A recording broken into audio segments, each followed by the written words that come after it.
स्पष्ट छ अथवा निसन्देह भन्नु पर्यो भने अंग्रेजीमा obviously. स्पष्ट छ कि ऊ एक चोर हो.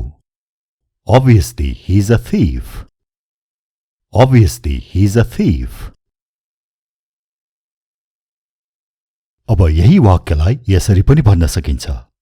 He is obviously a thief. He is obviously a thief. अघिको वाक्य र यसमा के फरक छ त? अघिको वाक्यमा obviously सुरुमा थियो. यहाँ obviously वाक्यको बीचमा छ. Obviously एउटा क्रिया विशेषण हो. Obviously is an adverb. यस्ता ly मा अन्त्य हुने क्रिया विशेषण अथवा adverbलाई वाक्यको सुरुमा, बीचमा र अन्त्यमा तीनै ठाउँमा राख्न मिल्छ. यसका केही नियमहरू भने अवश्य छन् जुन हामी अर्कै भिडियोमा सिक्नेछौँ. अहिले चाहिँ यो शब्दको अर्को पनि एउटा उदाहरण हेरौँ. म दिनभरि नै काम गरिरहेको छु, त्यसैले स्पष्ट छ कि म थाकेको छु. I have been working all day, so obviously I'm tired. I have been working all day, so obviously I'm tired. यो शब्दलाई हेर्नुस् र म सँगसँगै भन्नुस्. Relentlessly. Relentlessly. Relentlessly. यसको अर्थ हो लगातार, निरन्तर अथवा लागि परेर. She is working on her project relentlessly. उनी आफ्नो योजनामा निरन्तर काम गरिरहेकी छिन्. She is working on her project relentlessly. Project को अर्थ हो योजना अथवा परियोजना. She is working on her project relentlessly. Deliberately. यो शब्दलाई म एकचोटि बिस्तारै भन्छु, तपाई पनि भन्नुस् है त. Deliberately. अब साधारण गतिमा एकचोटि. Deliberately. यो शब्दको अर्थ हो जानाजानी अथवा सुनियोजित तरिकाले. तपाईले हामीलाई जानाजानी पर्खाउनु भयो अथवा तपाईले हामीलाई जानाजानी कुराउनु भयो. You made us wait deliberately. You made us wait deliberately. यो जानाजानी गरिएको हो भन्नु पर्यो भने अंग्रेजीमा It was done deliberately. It was done deliberately. यो शब्दको उच्चारण मैले कसरी गरे? एकचोटि वाक्यलाई फेरि सुन्नुस् त अनि भन्नुस्. It was done deliberately. WAS. यो शब्दलाई एक्लै भन्नु पर्यो वा जोड दिएर भन्नु पर्यो भने was. तर यसरी वाक्यमा प्रयोग गर्दा यो was नभएर was मा परिणत हुन्छ. It was नभनेर it was. अझ अंग्रेजी भाषीहरूले त यसलाई it was पनि भन्दैनन्. उनीहरूले बोल्दा यो it को टलाई पनि खाइदिन्छन् र भन्छन् it was. It was done नभनेर it was done. उनीहरूले यसरी बोल्दा हामीले बुझ्नु चाहिँ पर्छ, तर हामीले त्यसरी नै बोल्नुपर्छ भन्ने छैन. हामीले बिस्तारै it was done भन्न मिल्छ. It was done deliberately. तपाई हेरिरहनु भएको छ हाम्रो इंग्लिश गुरु YouTube च्यानल. यो हो तपाईको अंग्रेजी सिक्ने ठाउँ.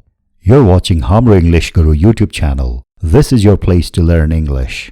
यो च्यानलमा आएर दैनिक कम से कम एउटा भिडियो हेर्नुस् र अंग्रेजीलाई आफ्नो वशमा ल्याउनुस्. यो deliberately को सट्टामा intentionally पनि भन्न मिल्छ. अर्थ उही हो. तिमीले जानाजानी मलाई यसो गर्यौ. You did this to me intentionally. You did this to me intentionally. र अब deliberately र intentionally को सट्टामा on purpose पनि भन्न मिल्छ. अर्थ उही हो. यी तीन पर्यायवाची शब्द हुन्. You did this to me on purpose. तिमीले जानाजानी मलाई यसो गर्यौ. You did this to me on purpose. यही on purpose लाई प्रयोग गरेर मैले जानाजानी गरेको होइन भन्नु पर्यो भने I didn't do it on purpose. I didn't do it on purpose. यसैलाई deliberately प्रयोग गरेर I didn't do it deliberately. मैले यो जानाजानी गरेको होइन. I didn't do it deliberately. र यसैलाई intentionally प्रयोग गरेर I didn't do it intentionally. मैले यो जानाजानी गरेको होइन अथवा मैले यो जानाजानी गरिन. I didn't do it intentionally. जाना जानी भन्नु पर्यो भने के भन्ने रे? Deliberately, intentionally र on purpose. र अनजानमा भन्नु पर्यो भने चाहिँ unintentionally. मैले अनजानमा उहाँको चित्त दुखाएँ.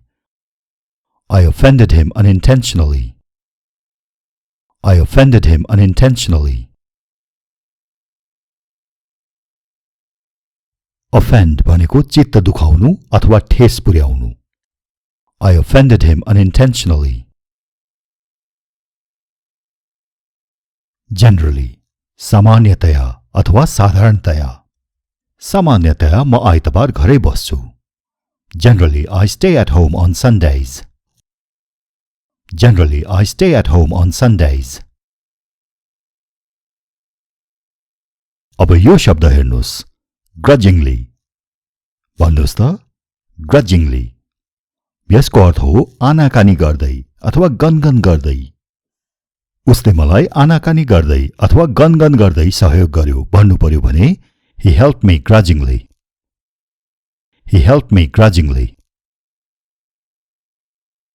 Immediately भनेको अविलम्ब रूपले, तुरुन्त अथवा बित्तिकै. तुरुन्त यहाँ आओ. Come here immediately. Come here immediately.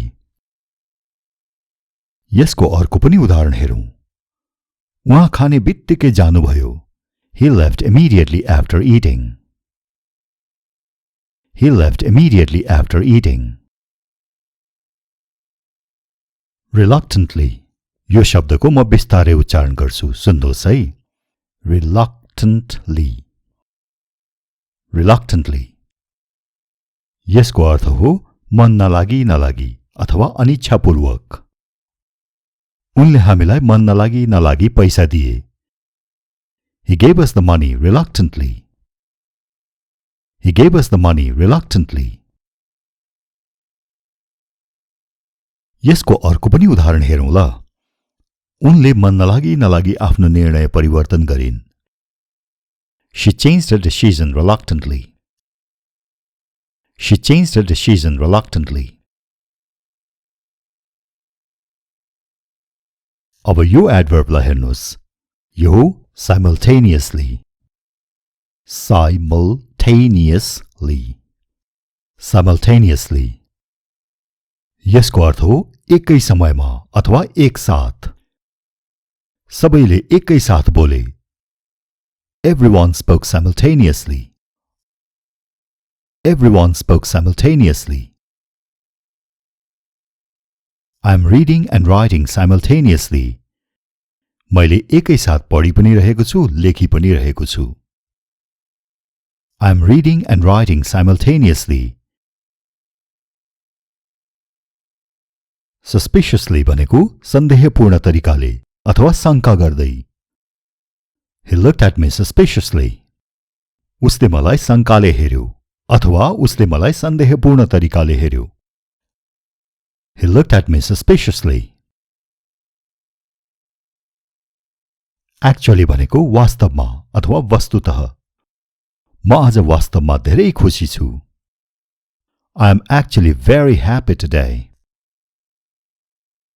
I am actually very happy today.